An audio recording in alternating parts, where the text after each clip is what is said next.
Isa sa mga essentials kapag nangmomotor ay ang balaclava. Meron ako nabili from Motowolf na balaclava.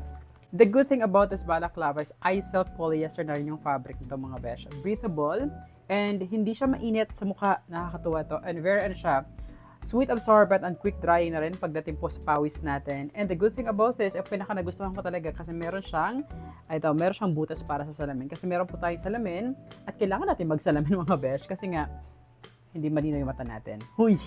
Ayan, try natin itong ating balaclava kung gaano siya kaganda. At sabi ko nga may lagayan ng salamin.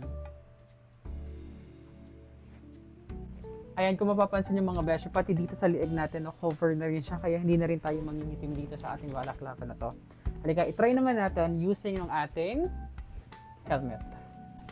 Yan. Ang ganda ng fit sa atin ng balaclava natin. At saka sabi ko nga sa inyo, hindi siya mainit sa skin. Aside dyan, meron pa tayong isang helmet. Try naman natin doon sa full face helmet natin. Ayan. 'Di ba? Tapos, pwede na natin isuot sa salamin natin.